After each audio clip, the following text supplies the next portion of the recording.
drone hub by 2030. That is what India is targeting. That is what the Ministry of Civil Aviation is targeting, and in the same direction, a couple of steps have been taken by the Ministry of Civil Aviation. But right now, joining with me is Mr. Dubey, Joint Secretary, Civil Aviation Ministry, and he is the man in charge to take this entire the drone industry to next level, in the sense that the drone revolution is being carried by Mr. Dubey. Sir, thanks a lot for talking with us. My first question would be that today itself, the Ministry of Civil Aviation has invited applications for this PLI scheme for drone and drone components. Would like to understand the details of this scheme, and also what government is looking, in the sense that the economy of scale and other aspects are related to this scheme. Thank you so much. But before we start, let me just quickly clarify that I am not the revolution maker. I am just part of a very, very large team of very, very hardworking people who have made this thing happen. And this is just the beginning. Now, coming quickly to the PLI scheme, if you remember, last August, we had come up with the liberalized drone rules. And within 3 weeks of that, on 15th of September, the Union Cabinet had, as a sort of an emergency measure, had also approved the PLI scheme for drones in a very, very short record time, which we had finally notified on 30th of September last year. So now the scheme kicks off at the end of the financial year. So ideally, we should have waited for the full 12 months to get over in March 2022, and then invited applications. But there was a feeling in the ministry that just to keep to speed up things and to do paperwork in parallel, why don't we invite applications much before the year gets over? Because many of our startups have done exceedingly well, and they've already crossed the 2 crore threshold that we had, and also 50 lakhs for the drone components. So that's why we first opened a window in March, where we asked them for all their GST returns till the month of January. So that makes it 10 months, from April last year till January of this year. And for those 10 months, all those who had qualified, so there were 14 of those. 5 of those were drone companies, and 9 were drone component companies. So those who crossed the threshold, they were listed as the first provisional list. Okay. And now that the year has ended and people have filed their March GST returns in April, so in May, on 4th of May, we opened up the second and the final window of application. So now all those people who have crossed for the whole year, the eligibility norms can now apply. The last date is 20th of May. And once we get all the applications, and we'll examine those, and after scrutiny, we will send the file to Finance Ministry, say about in June end or July. And I think by July or August, if we get the funds, then the funds will be passed on to the successful applicants. Okay. Are you satisfied with the sort of response that the ministry is getting for this entire PLI scheme? And the second question is that the budgetary outlay of this entire scheme is rupees 120 crore. Do you think so that this entire fund will be utilized, or you think so that you may go for a second phase of this entire scheme? It looks like we are going to be off the mark, and this is something which we are very happy about. These young startups have done exceedingly well after the liberalized rules. And whatever we had predicted, see, when the scheme was conceived at that time, I mean, that was, as I said, was late August and September of last year, when the drone rules had just been published a few days back. So at that time, based on discussions with the industry, we had come up with these predictions, and based on that, we got the funds worth about 120 crores. But looking at the way these young tigers are charging, it looks like we will exhaust all our incentives in a far lesser time, and this is a mistake which we are very proud about, and we hope that these youngsters do better and better, and we exhaust our funds. And I'm sure once we go back to the Committee of Secretaries, they'll be very kind to give us more funds so that we can continue the scheme for 3 years. And maybe they might, I'm not promising anything because it's beyond my remit, but there is a chance that they may consider expanding this beyond 3 years also, going by the very, very successful results that we've seen so far. Okay.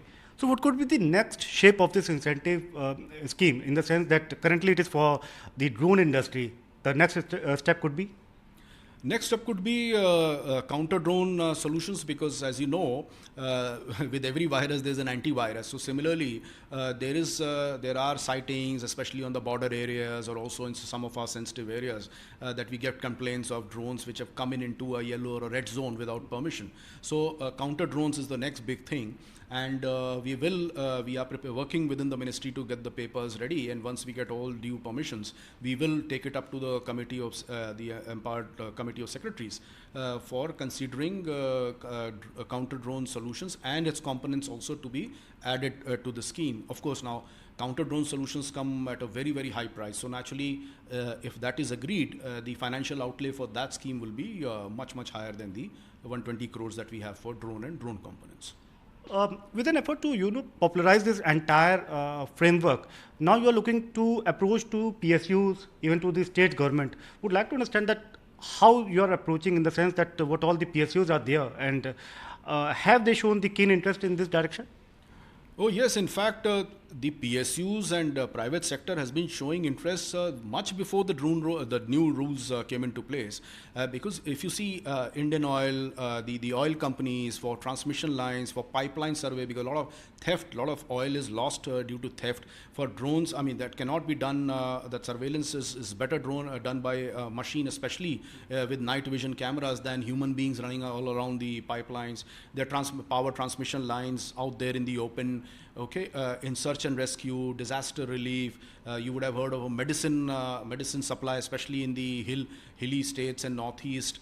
Okay, in our Swamitwa scheme, which is under which every property in every village, we have 6.6 lakh villages in the country, and right now, as we speak, every property in every village, each of those 64,000 villages being mapped. So, and in agriculture, I mean, I can go on and on. In agriculture itself, both for precision agriculture, crop health and soil health monitoring, and for spraying, drones provide services which no human being can match, and is also good for the health of the farmer, because today when a farmer sprays pesticides, I mean, it's very bad for his skin, for his eyes, for his lungs, and all this can be done by an autonomous drone, where the farmer just sits under a tree, and it's the autonomous drone which just goes around the entire farm, and you feed in the GPS coordinates, and in a wavy pattern, it will complete the whole 1 acre in just about 6 to 8 minutes and come and stop right in front of the farmer. So, I mean, I can go on and on. It's just it's so many sectors that this revolutionary technology is going to bring a revolution in. We are right now in touch with almost 16 line ministries who are brother ministries, with whom we are continuously in touch. Whatever help they require, even in a red zone operation, any permissions that they require, we facilitate that. Under them, each of those ministries, there are several PSUs, like ONGC or BHEL or Indian Oil or power companies, etc., etc. So all those companies, whatever support they require, we try and provide that. Similarly with the states, we're working with all states, because a lot of these activities actually happen at the state level. Exactly. Even in the agriculture ministry, the new policy wherein drones have been now allowed for subsidies.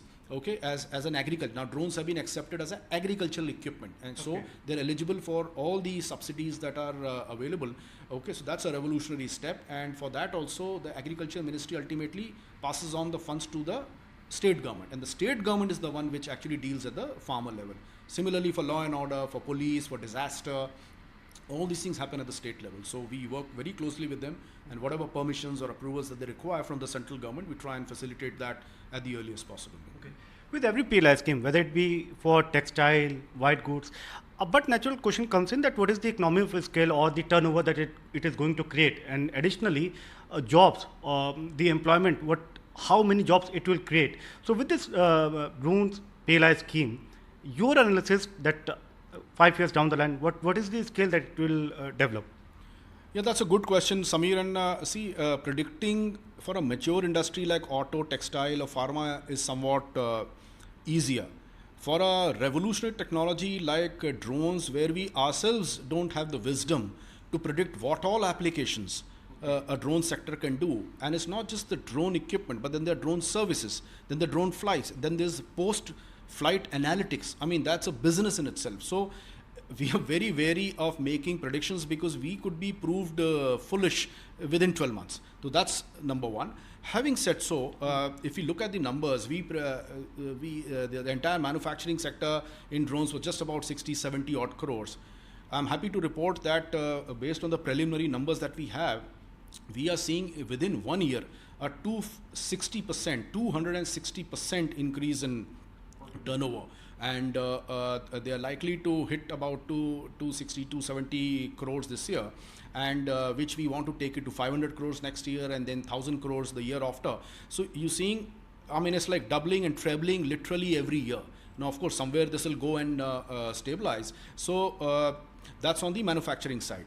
The services sector, just like automotive, so there is you buy a car and then you use the car to provide taxi services, okay, or carriage services. So the service sector could be anywhere from 20, 30 or 50 times that of the manufacturing sector, because you buy an asset and from that asset you provide services day after day, right? So if we are looking at about 1,000 odd crore in 3-4 years as the total turnover of manufacturing, we are expecting the services sector to be almost 30 times that, 30,000 crores.